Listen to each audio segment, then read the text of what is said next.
Latahon daw siya. Sumo ni nahitabo sa iya. O mauna nga nahitabo.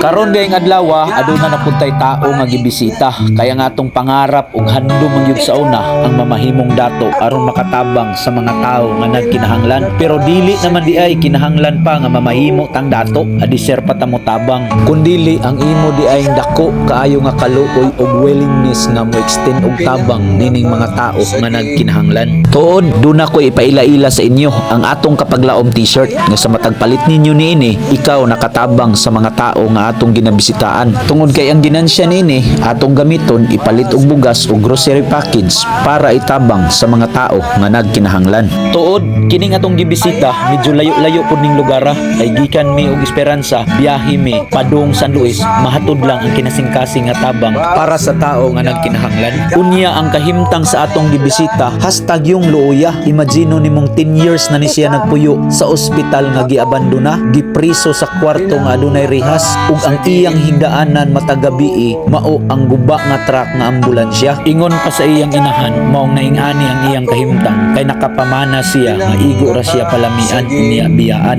makasusubo kaayo ang iyang kahimtang kay human niya isalig ang tanan biyaan ra man di ay siya sa katapusan. Gawas pa niya na siya nakaangton og pagpasakit gibuntisan unya gilayasan maong hangtod karon lisod kaayo ang iyang pagmag-on. Karon isa ra siya nga maglihok. Wala pa magbulan, gulpin ang iyang lihok. Na karon ang bana palahubog makauli diha sa iyaha kung hapon kay mag-iinadlaw-inadlaw. Wala tahon daw siya. Sumo ni nahitabo sa iya. O mauna nga nahitabo. Pero na sila anak. Naa, Ang anak karon niya haman. eskwela sa grade 4. Nya karon kinsa may nagsuporta sa iyang anak. Nawala. Wala Wala po. man suportahi. Bisan gatas na lang, wala. Hasta ning mama, hasta ang anak. Ang amahan di ay asa man di ay. Tuan na sa Kuan, Manila, naglayas. Gilayasan man niya. Nga sugod nga, ingana na siya. Unsa may imong source of income para mabuhi? Na magtanom-tanom kog balanghoy. Okay. Ha? Unsa kalisod ang imong pagbuhi sa iya? Aw na, lisod man kaayo kay wala may bugas. Na usahay, walay unod sa kamuti o balanghoy. Di sagi nga dabong. Ang kaunon. Di ba mama? Sa isa kadlaw. Oh, Mama rin mo. Sawa daw si mama, kinadaw sa imo. Sa isa kadlaw mo rin yung kaunon walay kanon. oh. Na mag-agwanta kay mo orang man. Wala. Angit yata. Mga higala mga paglaom kung naay mga tao nga nakakita niini gibuhat na mo ni para maka-extend og tabang.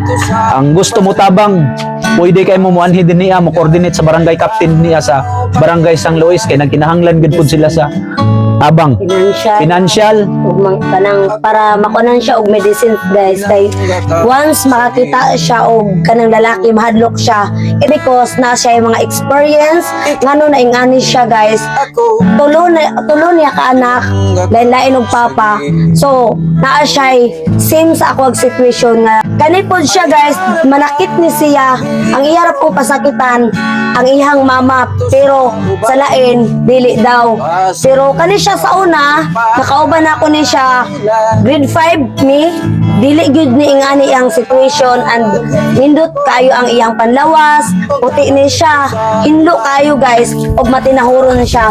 Higala kapag laom ayaw ihinakog ang imong pag-share ug pag-follow sa atong mga video kay basin pinaagi niini aduna pay laing tao ang gamiton sa Ginoo mo sponsor ug tabang nining mga tao nga nagkinahanglan. Si Jesus nagsulti diha sa Herbihanon 13 bersikulo 16 nagingon ug ayaw ninyo paghikalimti ang pagbuhat ug maayo ug ang pagkamanggihatagon kay ang maong mga halad igakalipay kini sa Dios.